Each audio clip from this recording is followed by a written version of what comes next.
வணக்கம் நண்பர்களே. தமிழக அரசியலில் முக்கியமான 2 டாபிக்ஸை இந்த பதிவில் பார்க்க போகிறோம். சமீபத்தில் தமிழக அரசாங்கம் மின் கட்டணத்தை உயர்த்தினாங்க. அதுக்கு மிக கடுமையான எதிர்ப்புகள் வந்துச்சு பொதுமக்கள் மத்தியிலிருந்து.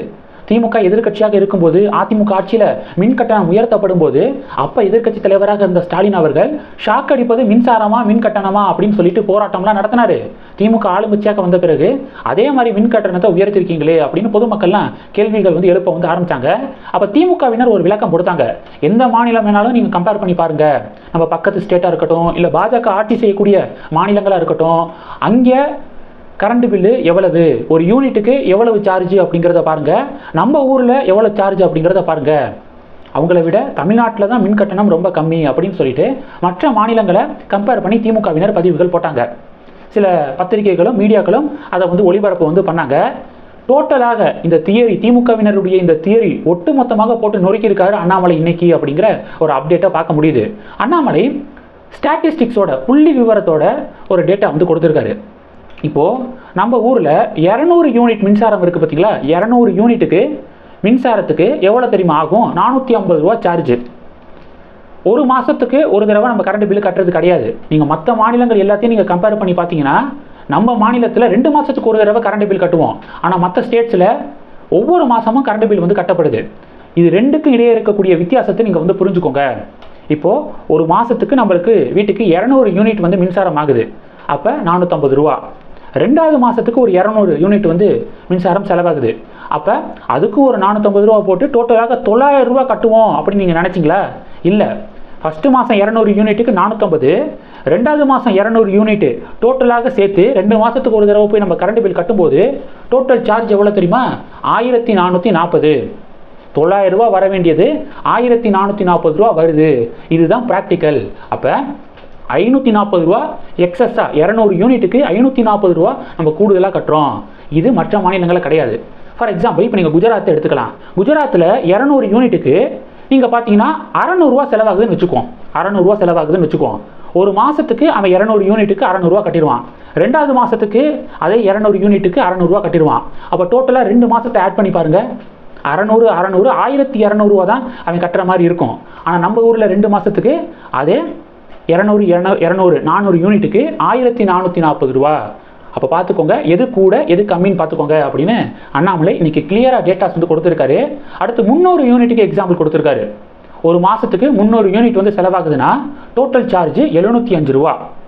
2வது மாதத்துக்கும் நம்ம 300 யூனிட் யூஸ் பண்ணுறோம் அப்படின்னா இன்னொரு 705 ரூபா சேர்த்து டோட்டலாக 1410 ரூபா தானே ஆகணும். ஆனால் 2 மாதத்துக்கு ஒரு தடவை நம்ம கரண்ட் பில் கட்டும்போது 300 600 யூனிட்டுக்கு 2940 ரூபா நம்ம கட்டணும். எவ்வளோன்னு பாருங்கள். எக்ஸஸாக 1500 ரூபா கிட்ட நம்ம கட்ட வேண்டிய சூழல் இருக்குது. அப்போது எவ்வளோ பெரிய இஷ்யூ பாருங்கள். இது மாதம் கட்டுற மாதிரி சூழல் இருந்துச்சுன்னா 300 யூனிட்டுக்கு ஒரு மாதத்துக்கு 75 ரூபா கட்டுவோம். அடுத்த மாதம் 2வது மாதம் கட்டுற மாதிரி இருந்துச்சுன்னா அதே 300 யூனிட்டுக்கு 705 ரூபா கட்டுவோம். டோட்டலாக 1410 ரூபா தான் வரும் 2 மாதத்துக்கு.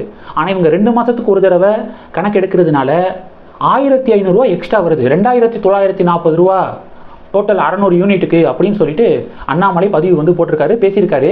இது பெரிய ஒரு விவாத பொருளாக மாறி இருக்கு. அண்ணாமலை லாஸ்ட்டாக என்ன சொல்லியிருக்காருன்னா, திமுக அவங்களுடைய தேர்தல் வாக்குறுதியில் வாக்குறுதி எண் நம்பர் 221 என்ன தெரியுமா சொல்லியிருக்காங்க?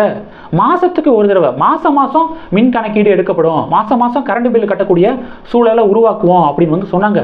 ஆனால் இப்போ வரைக்கும் அதை பண்ணவே இல்லை. மாறாக கரண்ட் பில்லை கூட்டியிருக்காங்க, மின் கட்டணத்தை கூட்டியிருக்காங்க அப்படின்னு அண்ணாமலை செக் வச்சிருக்காரு. இன்னைக்கு அண்ணாமலையுடைய ப்ரெஸ் மீட் தான் எல்லாருடைய சோசியல் மீடியா அக்கௌண்ட்லையும் வைரலாக ஷேர் ஆகுது. இது முதல் டாபிக். 2வது டாபிக் என்ன பார்க்க போறோம்னா, சென்னை உயர்நீதிமன்றம் தமிழக அரசாங்கத்துக்கிட்ட ஒரு கேள்வி கேட்டிருக்காங்க. டாஸ்மாகில் மது இருக்குது பார்த்தீங்களா, மதுபானங்களுடைய விலை அதிக விலைக்கு விற்பனை செய்யப்படுது அப்படின்னு சொல்லிட்டு அதுக்கு எதிராக கேஸ் போடப்பட்டிருக்கு. சென்னை உயர்நீதிமன்றம் என்ன தெரியுமா சொல்லியிருக்காங்க? தமிழக அரசாங்கத்துக்கிட்ட கல் விற்பனைக்கு விதித்த தடை இருக்குது பார்த்தீங்களா, அந்த தடையை நீக்குவது குறித்து ஏன் தமிழக அரசாங்கம் மறுபரிசீலனை செய்யக்கூடாது? கல்லுக்கு தடை விதிச்சாங்களே, ஏன் அந்த தடையை நீக்கிறது பற்றி யோசிக்கக்கூடாது அப்படின்னு சொல்லிட்டு சென்னை உயர்நீதிமன்றம் முக்கியமான ஒரு கேள்வியை திமுக அரசாங்கத்தை பார்த்து கேட்டிருக்காங்க, தமிழக அரசாங்கத்தை பார்த்து கேட்டிருக்காங்க. தமிழக பாஜகவுடைய மாநில தலைவர் கடந்த 2 வருடங்களாக இந்த விஷயத்தை சொல்லிட்டு இருக்காரு.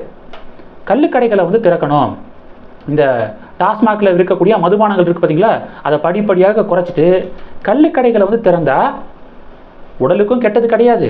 இந்த டாஸ்மாக் கடைகளில் வாங்கி குடிக்கக்கூடிய மதுபானங்களை குடித்தா ரொம்ப உடலுக்கு வந்து தீங்கு. ஆனால் கல் குடித்தோம் அப்படின்னா அது உடலுக்கு பெரிய தீங்கு வந்து கிடையாது.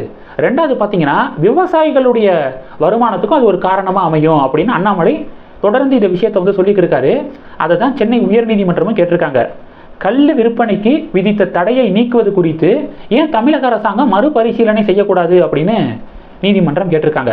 இந்த 2 டாபிக்ஸை பற்றி உங்களுடைய பார்வைகளை மறக்காமல் கமெண்ட் பண்ணுங்கள். இந்த வீடியோ பிடிச்சிருந்துச்சுன்னா லைக் பண்ணுங்கள், ஷேர் பண்ணுங்கள், மறக்காமல் நம்ம சேனலை சப்ஸ்கிரைப் பண்ணுங்கள். மேலும் நம்ம சேனலுக்கு சப்போர்ட் பண்ணணும் அப்படின்னு ஆசைப்பட்டீங்கன்னா நான் பேசக்கூடிய வீடியோவுக்கு கீழே நன்றி அப்படிங்கிற ஆப்ஷன் இருக்குது. அதை கிளிக் பண்ணி உங்களால் முடிந்த தொகையை சேனல் வளர்ச்சிக்காக கொடுத்து உதவி செய்யலாம். இல்லை ஜாயின் பட்டனை கிளிக் பண்ணி நம்ம சேனலுக்கு மெம்பராக வந்து ஆகலாம். நன்றி. ஜெய் ஹிந்த்.